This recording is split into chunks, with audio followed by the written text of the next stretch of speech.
Hi all, എല്ലാവർക്കും അമീൻജാസ് ഫാമിലിയുടെ പുതിയൊരു വീഡിയോയിലേക്ക് സ്വാഗതം. അപ്പം ഞാൻ വന്നിട്ടുള്ളത് പതിവ് പോലെ തന്നെ നമ്മുടെ ഡെയിലി ലൈഫിൽ വളരെ യൂസ്ഫുൾ ആയിട്ടുള്ള കുറച്ച് നല്ല നല്ല ടിപ്സുകൾ കളക്ട് ചെയ്തിട്ട് തന്നെയാണ്. എന്നും പറയുന്ന പോലെ തന്നെ വീഡിയോ എല്ലാവരും ഫുള്ളായിട്ട് കാണുന്ന സമയത്ത് നിങ്ങൾക്ക് യൂസ്ഫുൾ ആയിട്ട് തോന്നുകയാണെങ്കിൽ ലൈക്ക് ചെയ്യാനും ഷെയർ ചെയ്യാനും കമൻറ്റ് ചെയ്യാനും സബ്സ്ക്രൈബ് ചെയ്ത് സപ്പോർട്ട് ചെയ്യാനും മറന്നു പോകരുത്. അപ്പോൾ ഒട്ടും സമയം കളയാതെ നമുക്ക് ഇന്നത്തെ ഫസ്റ്റ് ടിപ്പിലേക്ക് പോവാം. ഞാൻ ചപ്പാത്തി കോല എടുത്തിട്ടുണ്ട്. നിങ്ങൾക്ക് കാണുന്നുണ്ടാവും ഇതിൻ്റെയൊക്കെ സൈഡുകളൊക്കെ നന്നായിട്ട് തന്നെ പൂത്തിട്ടുണ്ട് കേട്ടോ, പൊടിയൊക്കെ ആയിട്ടുണ്ട്.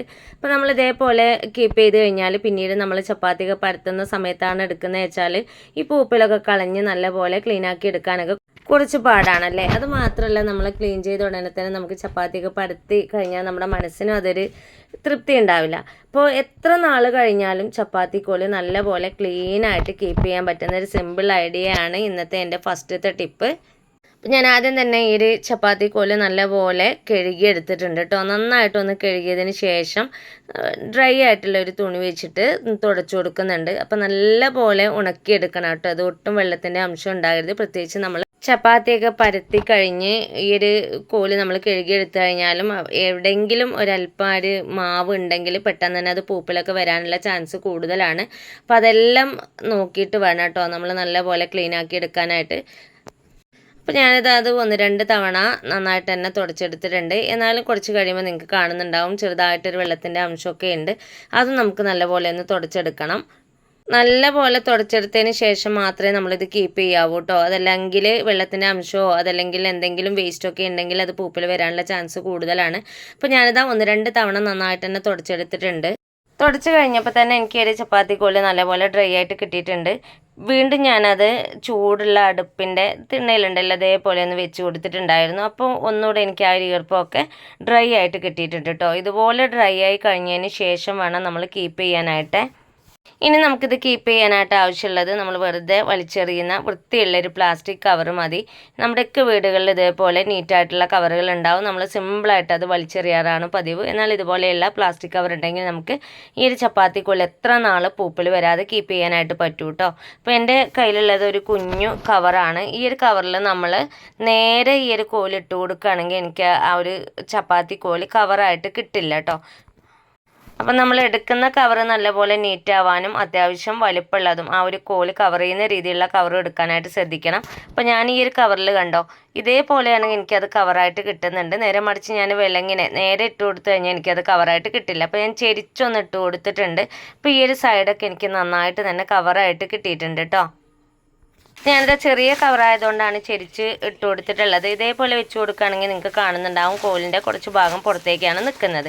അതുകൊണ്ട് തന്നെ ഞാൻ ഒരു കുഞ്ഞ് കവറിൽ ആ ഒരു കോല് കവർ ചെയ്യുന്ന രീതിയിൽ ചെരിച്ചാണ് ഇട്ട് കൊടുത്തിട്ടുള്ളത്.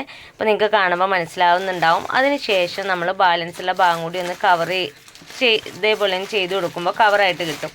ഇനി ഇതൊന്ന് ചെരിച്ച് നമുക്കൊന്ന് കവർ ചെയ്തെടുക്കണം കേട്ടോ. അപ്പോൾ ബാലൻസുള്ള ഭാഗത ഉള്ളിലേക്ക് ഒന്ന് മടക്കി കൊടുക്കുന്നുണ്ട്. അതിന് ശേഷം ഞാൻ ഈ ഒരു കൈ വരുന്ന ഭാഗം ഉണ്ടല്ലോ അത് ഉള്ളിലേക്ക് മടക്കി കൊടുക്കുക. എന്നിട്ട് ഇതേപോലെ ഒന്ന് റോൾ ചെയ്തെടുക്കുക കേട്ടോ. അപ്പോൾ നല്ല നീറ്റായിട്ട് തന്നെ നമുക്ക് കിട്ടും. ഇതേപോലെ നമുക്ക് കിട്ടും. ഇനി ഇതേപോലെ കിട്ടിയതിന് ശേഷം നമ്മുടെ കയ്യിൽ റബ്ബർ ബാൻഡ് ഉണ്ടെങ്കിൽ നമുക്ക് അതൊന്ന് ഇട്ട് കൊടുത്താൽ മതി. എത്ര നാൾ കഴിഞ്ഞാലും നമ്മളിത് എടുക്കുന്ന സമയത്ത് നമ്മുടെ ചപ്പാത്തിക്കുള്ളിൽ നീറ്റായിരിക്കും. പെട്ടെന്ന് നമ്മൾ ചപ്പാത്തിയൊക്കെ പരത്തുന്ന സമയത്ത് വീണ്ടും അത് ക്ലീൻ ചെയ്യേണ്ട ഒരു ആവശ്യമൊന്നും വരില്ല കേട്ടോ. അപ്പോൾ ഞാൻ എൻ്റെ കയ്യിൽ റബ്ബർ ബാൻഡ് ഇല്ലാത്തതുകൊണ്ട് ഈ ഒരു കൈയിൻ്റെ പോർഷൻ കാണുന്നുണ്ടല്ലോ ഇതൊന്ന് കട്ട് ചെയ്ത് കൊടുക്കുന്നുണ്ട്. അത് വെച്ചിട്ട് തന്നെ ഒന്ന് ടൈ ചെയ്ത് കൊടുക്കുകയാണേ. ഇപ്പോൾ ഞാനിതാ ഇത് കെട്ടിക്കൊടുത്തിട്ടുണ്ട്. അപ്പോൾ നമ്മുടെ ചപ്പാത്തി കോലിനെ ഇവിടെ ഞാൻ കവർ ചെയ്തെടുത്തിട്ടുണ്ട്. ഇതേ രീതിയിൽ നമ്മൾ ചപ്പാത്തിയൊക്കെ ഉണ്ടാക്കി കഴിഞ്ഞതിന് ശേഷം കോല് കീപ്പ് ചെയ്യുകയാണെങ്കിൽ എത്ര നാൾ കഴിഞ്ഞ് നമ്മൾ എടുത്താലും ആ ഒരു ചപ്പാത്തി കോലിൽ പൊടിയോ പൂപ്പലോ ഒന്നും ഉണ്ടാവില്ല. വളരെ സിമ്പിളായിട്ടുള്ള ഒരു ടിപ്പാണ്. നിങ്ങൾക്ക് യൂസ്ഫുള്ളായി കാണുമെന്ന് വിചാരിക്കുന്നു. ഇനി അടുത്തതായിട്ട് നല്ലൊരു ക്ലീനിങ് ടിപ്പാണ് കാണിക്കുന്നത് കേട്ടോ. അതിനായിട്ട് നമുക്കൊരു സൊല്യൂഷൻ ഒന്ന് റെഡിയാക്കി എടുക്കാം. ഞാനൊരു കുഞ്ഞ് ബൗൾ എടുത്തിട്ടുണ്ട്. എന്നിട്ട് അതിലേക്ക് ഞാൻ കുറച്ച് ബേക്കിംഗ് സോഡയാണ് ചേർത്ത് കൊടുക്കുന്നത്. ഇനി ഞാനിതിലേക്ക് ആഡ് ചെയ്ത് കൊടുത്തിട്ടുള്ളത് വിനെഗറാണ് കേട്ടോ. അപ്പോൾ നിങ്ങൾക്ക് കാണുന്നുണ്ടാവും നല്ലപോലെ പതഞ്ഞ് പൊങ്ങി വരുന്നുണ്ട്. അപ്പോൾ നിങ്ങൾ അതുകൂടി കണ്ടിട്ട് വേണം മിക്സ് ചെയ്തെടുക്കാനുള്ള പാത്രം എടുക്കാനായിട്ട്. അപ്പോൾ നമ്മുടെ ക്ലീനിങ്ങിനുള്ള സൊല്യൂഷൻ ഇവിടെ റെഡി ആയിട്ടുണ്ട്. ഇനി ഞാൻ സ്പൂൺ വെച്ചിട്ട് ഈ ഒരു ബേക്കിംഗ് സോഡ നന്നായിട്ടൊന്ന് മിക്സ് ചെയ്ത് കൊടുക്കുന്നുണ്ട്. ക്ലീനിങ്ങിനുള്ള സൊല്യൂഷൻ ഇവിടെ റെഡി ആയിട്ടുണ്ട്. ഈ ഒരൊറ്റ മിക്സ് വെച്ചിട്ട് നമ്മുടെ ഊൺമേശ, അതുപോലെ തന്നെ കിച്ചൺ റാക്കുകൾ, നമ്മൾ മസാലകളൊക്കെ വെച്ചിട്ടുള്ള ബോട്ടിലുകൾ എല്ലാം ഇത് വെച്ചിട്ടൊന്ന് തുടച്ചെടുത്ത് ക്ലീൻ ചെയ്തെടുക്കുകയാണെങ്കിൽ അടുക്കളയിൽ ഉണ്ടാകുന്ന കുഞ്ഞു കുഞ്ഞു ഈച്ച ശല്യം, ഉറുമ്പ് ശല്യമൊക്കെ നമുക്ക് പോയി കിട്ടും കേട്ടോ.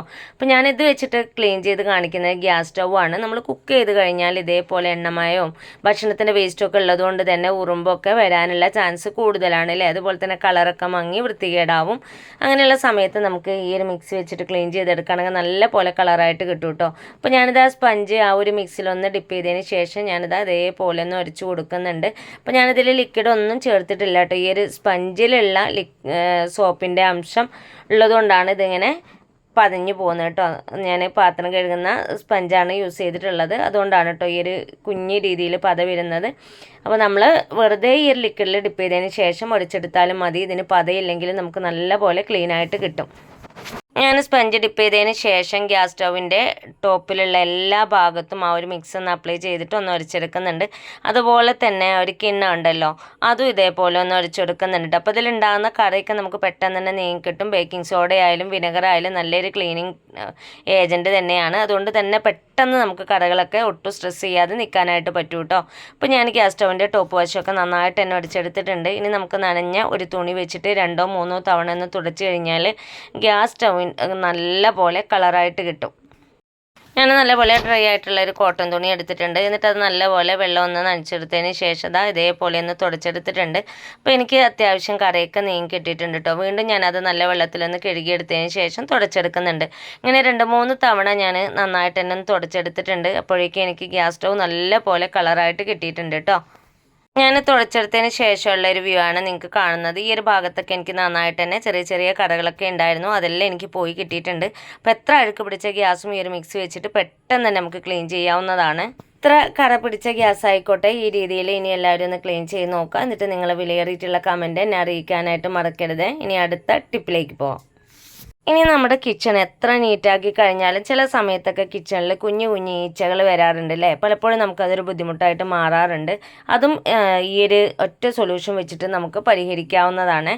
കൗണ്ടർ ടോപ്പ് മാത്രമല്ല, നമ്മൾ ഭക്ഷണം കഴിക്കുന്ന മേശയായാലും ഇതേ രീതിയിലൊന്ന് ക്ലീൻ ചെയ്തെടുക്കുകയാണെങ്കിൽ അവിടെയും ഉറുമ്പ് ശല്യം ഒന്നും ഉണ്ടാവില്ല കേട്ടോ. അപ്പോൾ ഞാൻ നേരത്തെ റെഡിയാക്കി വെച്ചിട്ടുള്ള ഈ ഒരു മിക്സ് ഉണ്ടല്ലോ, അതിൽ നിന്ന് അല്പം കൗണ്ടർ ടോപ്പിൽ ഒന്ന് സ്പ്രെഡ് ചെയ്ത് കൊടുത്തതിന് ശേഷം നന്നായിട്ട് നനച്ചെടുത്തിട്ടുള്ള ഒരു തുണി വെച്ചിട്ടൊന്ന് തുടച്ചെടുക്കുകയാണെങ്കിൽ ആ ഒരു ഭാഗത്തുള്ള ഉറുമ്പിൻ്റെ ശല്യം, അതുപോലെ തന്നെ കുഞ്ഞു കുഞ്ഞു പ്രാണികളുടെ ശല്യമൊക്കെ നമുക്ക് മാറിക്കിട്ടും. ഞാനിത് തുടച്ചെടുത്തിട്ടുണ്ട്. നല്ലപോലെ എനിക്ക് കളറായിട്ട് കിട്ടിയിട്ടുണ്ട്. അഴുക്കുകയും പോവും, അതേപോലെ തന്നെ ഈച്ച ശല്യമൊക്കെ ഉണ്ടെങ്കിൽ മാറിക്കിട്ടുകയും ചെയ്യും കേട്ടോ. ഇനി അടുത്ത ടിപ്പിലേക്ക് പോവാം. എപ്പോഴും പാത്രമൊക്കെ കഴുകി കഴിഞ്ഞാൽ നമ്മുടെ സിങ്കിൻ്റെ ഒരു അവസ്ഥ ഇതായിരിക്കും അല്ലേ. അഴുക്കൊക്കെ പിടിച്ച് എണ്ണമയമൊക്കെ ഉണ്ടാവും, അതുപോലെ തന്നെ ഒരു ബാഡ് സ്മെല്ലും ഉണ്ടാവും. അപ്പോൾ ഈ ഒരൊറ്റ ടിപ്പ് തന്നെ നമുക്ക് ഈ ഒരു 3 പ്രോബ്ലംസും സോൾവ് ചെയ്യാൻ പറ്റും കേട്ടോ. എല്ലാ പാത്രവും കഴുകി കഴിഞ്ഞതിന് ശേഷം അഴുക്കും കറയൊക്കെ പിടിച്ചിട്ടുള്ള സിങ്കിലേക്ക് ഞാൻ ഇട്ട് കൊടുത്തിട്ടുള്ളത് ബേക്കിംഗ് സോഡയാണ്. കുറച്ച് ബേക്കിംഗ് സോഡ ഞാൻ ഇതേപോലെ ഇട്ട് കൊടുത്തിട്ടുണ്ട്. ഇനി നമുക്കിതിലേക്ക് ആഡ് ചെയ്ത് കൊടുക്കാനുള്ളത് വിനെഗറാണ് കേട്ടോ. അപ്പോൾ ഞാൻ കുറച്ച് വിനെഗർ ഈ ഒരു സിങ്കിൻ്റെ 4 സൈഡിലായിട്ട് ഇതേപോലെ ഒന്ന് ഒഴിച്ചു കൊടുക്കുന്നുണ്ട്. ഇനി ഞാനിതിലേക്ക് കുറച്ച് ഡിഷ് വാഷ് ലിക്വിഡ് കൂടി ആഡ് ചെയ്ത് കൊടുക്കുന്നുണ്ട് കേട്ടോ. അതിന് ശേഷം ഒരു സ്ക്രബ്ബർ വെച്ചിട്ട് ഞാനിതൊന്ന് ഉരച്ചെടുക്കുന്നുണ്ട്. ഈ ഒരു മിക്സി വെച്ചിട്ട് നമ്മൾ ഉരച്ചെടുക്കുകയാണെങ്കിൽ പെട്ടെന്ന് തന്നെ അഴുക്കും കറയൊക്കെ നമുക്ക് നീങ്ങി കിട്ടും കേട്ടോ. ഒത്തിരി നമ്മൾ സ്ട്രെസ് ചെയ്തിട്ട് ഉരക്കേണ്ട ഒരു ആവശ്യമില്ല. ജസ്റ്റ് നമ്മൾ ഉരക്കുന്ന സമയത്ത് തന്നെ അഴുക്ക് പെട്ടെന്ന് നീങ്ങി കിട്ടും. അപ്പോൾ ഞാൻ എല്ലാ ഭാഗവും ഉരച്ചെടുത്തതിന് ശേഷം വെള്ളം ഒഴിച്ചൊന്ന് കഴുകി കൊടുക്കുന്നുണ്ട്. അപ്പോൾ ഞാനിതാ അത് ഉരച്ചെടുത്തതിന് ശേഷമുള്ള ഒരു ലുക്കാണ് കേട്ടോ. നന്നായിട്ട് തന്നെ എനിക്ക് സിങ്ക് ക്ലീൻ ആയിട്ട് കിട്ടിയിട്ടുണ്ട്. ഇനി ഇന്നത്തെ അവസാനത്തെ ടിപ്പിലേക്ക് പോവാം. നമ്മുടെയൊക്കെ വീടുകളിൽ ഇരിക്കുന്ന സ്റ്റൂളിൽ ചെറുതായിട്ടൊരു പൊട്ട് വീണാൽ തന്നെ നമ്മളത് യൂസ് ചെയ്യാറില്ല. പകരം വീടിൻ്റെ ഏതെങ്കിലും ഒരു കോർണറിൽ മാറ്റി വെക്കാറാണ് പതിവ്. അതുപോലെ തന്നെ കുറച്ചൊന്ന് കളറ് മങ്ങിയാലും നമ്മൾ യൂസ് ചെയ്യാറില്ല. അപ്പോൾ ഇനി നമ്മുടെ വീടുകളിൽ ഇതേപോലെ കളറ് മങ്ങിയിട്ടുള്ളതോ പൊട്ടിയിട്ടുള്ളതോ ആയ സ്റ്റൂളൊക്കെ ഉണ്ടെങ്കിൽ ഒത്തിരി ക്യാഷ് മുടക്കിയിട്ട് നമുക്ക് ലോണ്ടറി ബാസ്ക്കറ്റ് ഒന്നും വാങ്ങേണ്ട ഒരു ആവശ്യമില്ല. ഈ ഒരു സ്റ്റൂൾ വെച്ചിട്ട് തന്നെ നമുക്കൊരു കിടിലൻ ലോണ്ടറി ബാസ്ക്കറ്റ് സെറ്റ് ചെയ്തെടുക്കാനായിട്ട് പറ്റും. അതെങ്ങനെയാണെന്ന് നോക്കാം. ഇനി നമുക്ക് ആവശ്യമുള്ളത് ഇതേപോലെ ഒഴിവാക്കിയിട്ടുള്ള ഒരു മാക്സിയാണ് കേട്ടോ. അപ്പോൾ ഇതൊന്ന് പുറമറിച്ച് കൊടുക്കണം. ഇതിൻ്റെ നല്ല വശമാണ്.